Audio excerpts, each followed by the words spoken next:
Thank you. Well, this is a dream come true.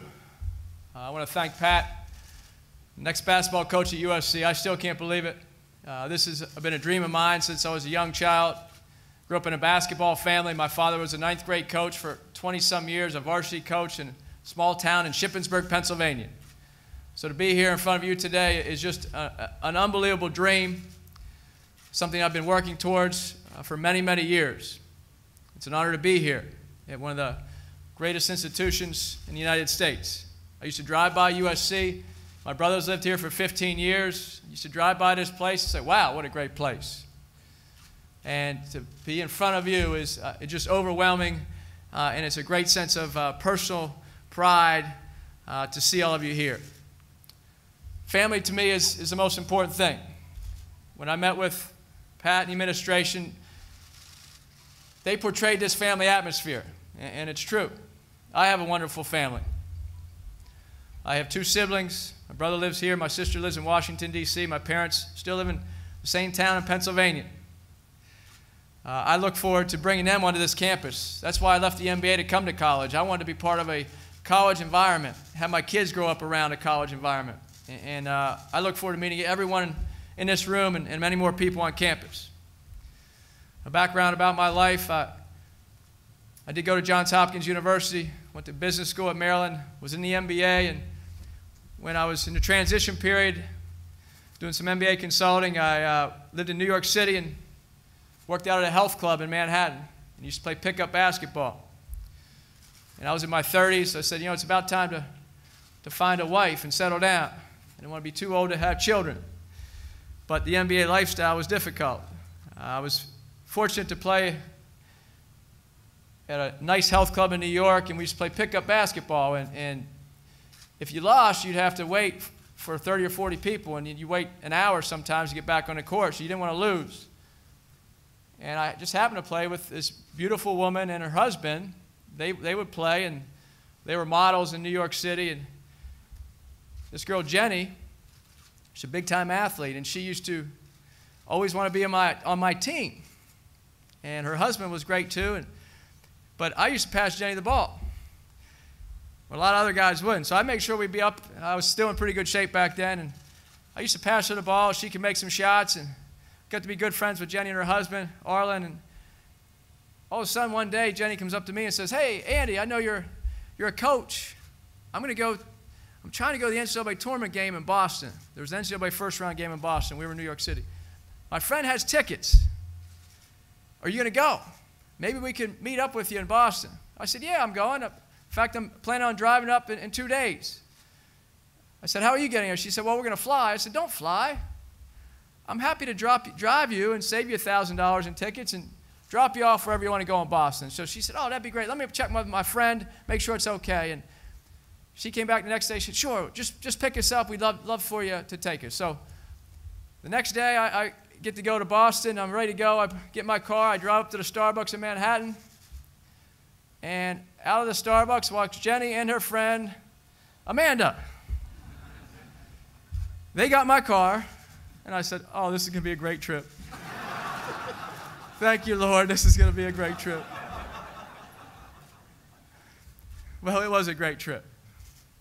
And then as we were going up to Boston, Amanda's from Oklahoma City, a small town outside Oklahoma City. She's a huge Oklahoma State fan. Her father had season tickets, football and basketball. She likes college football and basketball more than I do. So we had a lot in common that weekend. Our first date was back in New York a week later. I didn't take her to some high-end restaurant in Manhattan. I took her to Taco Bell at St. John's Arena at the Student Center because we were going to an NIT basketball game at St. John's and sat right behind the bench. And I'll never forget the comment that she made. Literally, we were 2 feet behind the bench. The huddle of the team was around us in the timeouts. I'll never forget this.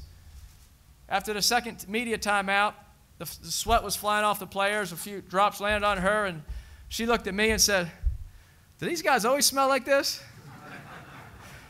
Well, I said, hey, you're in the game. You can be a coach, right? You're in the huddle, so just enjoy it. Well, we had a lot of fun. Our first few dates all revolved around college basketball.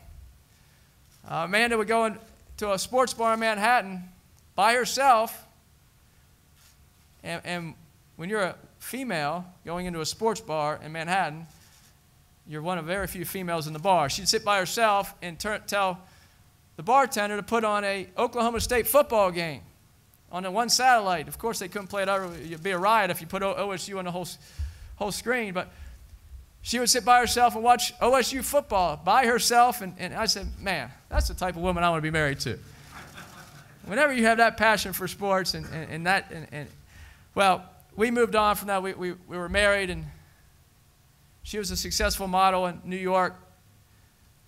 She left home at age 18 with no money, didn't know anyone, lived in an apartment with 4 or 5 other aspiring models, and she made it in New York. And I realized that her background was much like mine. It doesn't matter what people think, what they say. If it's in here and you have a dream, you can do it. And I give her all the credit in the world because she had to leave with failure and come back. A few months later, after she worked in a grocery store and got enough courage to try it again, and she became one of them, an extremely successful model and flew all over the world.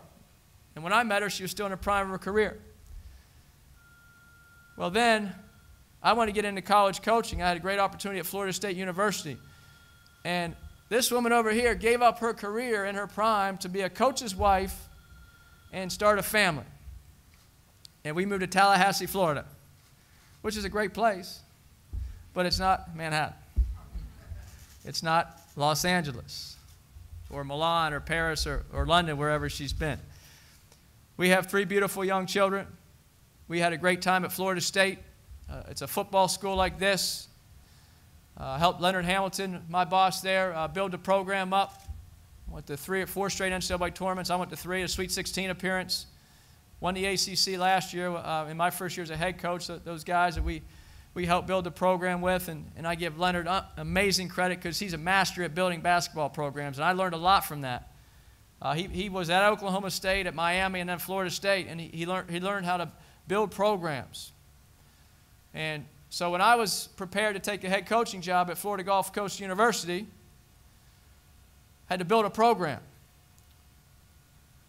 I know most of you before 2 weeks ago, had never heard of FGCU. Certainly didn't know where it was, what the letter stood for, what the mascot was. But I'm sure most of you that have watched TV in the last 2 weeks now know. Well, I took what I learned from Leonard and tried to instill that with building a program at Florida Gulf Coast University. Had a great AD there, Ken Cavanaugh, who was a basketball guy, and he understood the importance of sports on campus and what it took. But when I walked in there, I lost our leading scorer, leading rebounder, who was the same guy, and our leading assist man. They left the program because they didn't want to go to class, did some things off the court, and we were trying to build a culture of winning with positive attitudes and build something special. It took us about 1.5 years before I said, wow, we're a really good basketball team, but more importantly, we have a chemistry among our players and our program that I've never seen before. And if we can keep this up, we are going to do something special this year. And we went into the second half of the season. We kept getting better and better. We beat Miami early in the year by 12. We won the ACC, and we were pumped up and had some ups and downs, but we just kept getting better. And our players developed. We have a very specific player development program that I've done in the NBA, I did at Florida State, did at FGCU, and we're going to do here. And our players became better shooters, passers, ball handlers, could finish with both hands in the lane. They had post moves. They could defend. They could push the ball down the court, make decisions going full speed. And by the end of the season, we won 7 in a row. Then we lost a couple on the road. Then we won seven more and beat Mercer, who was in our league, for the championship on their home court. They were 15-0 at home, and they beat Tennessee, Alabama, and Florida State this year. They're a great team. I said, wow, we're in the NCAA tournament.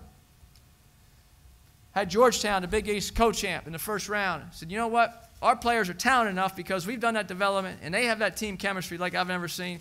We're going to go win some games. And our players believed. And we walked into the Wells Fargo Center in Philadelphia and beat the best team in the Big East. And if you watch the game, we didn't squeak by.